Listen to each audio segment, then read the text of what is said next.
ಪ್ರಿಯರೇ, ಯೇಸು ಕ್ರಿಸ್ತನ ಪರಿಶುದ್ಧ ನಾಮದಲ್ಲಿ ನಿಮ್ಮನ್ನು ವಂದಿಸ್ತೇನೆ.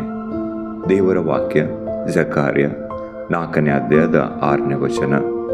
ಅಲ್ಲಿ ಹೀಗೆ ಬರೆಯಲ್ಪಟ್ಟಿದೆ, ಪರಾಕ್ರಮದಿಂದಲ್ಲ, ಬಲದಿಂದಲ್ಲ, ನನ್ನ ಆತ್ಮದಿಂದಲೇ ಎಂಬುದು ಸೇನಾಧೀಶ್ವರನಾದ ಯೆಹೋವನ ನುಡಿ ಎಂಬುದಾಗಿ.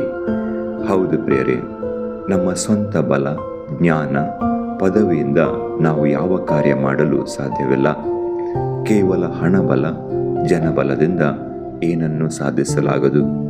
ನಮಗೆ ದೇವರ ಕೃಪೆ, ಆಶೀರ್ವಾದ ಅನುದಿನ ಬೇಕು. ನಾವು ಈ ಲೋಕದಲ್ಲಿ ಜೀವಿಸಲು, ದೇವರ ಚಿತ್ತ ಮಾಡಲು ದೇವರಾತ್ಮನ ಬಲವೇ ಬೇಕು. ದೇವರಾತ್ಮನ ಮೂಲಕ ನಾವು ಎಲ್ಲವನ್ನು ಮಾಡಲು ಸಾಧ್ಯ. ಅಸಾಧ್ಯವಾದದ್ದು ಒಂದೂ ಇರುವುದಿಲ್ಲ. ದೇವರು ನಿಮ್ಮನ್ನು ಆಶೀರ್ವದಿಸಲಿ. ಯೇಸು ಕ್ರಿಸ್ತನ ನಾಮದಲ್ಲಿ ಆಮೆನ್.